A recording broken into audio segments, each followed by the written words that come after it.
어서 제가 녹화하고 이렇게. 사실 저기 tin 아, thì nó giống hay 이 pizza dạng gì ha. zoom nó tiền hết tiền là lại khăn gì để phật là tiền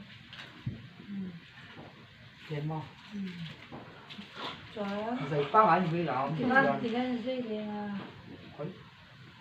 không gì thật sao không ngon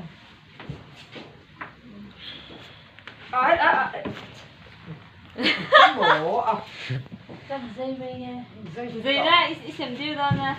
nó không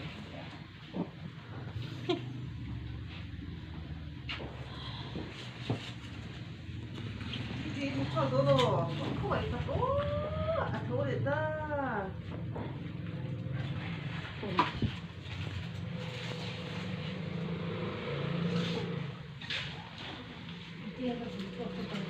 nó tới xem mà mẹ thằng mồi tới xem nha boy lúc tụi con bỏ rồi thổ thở thế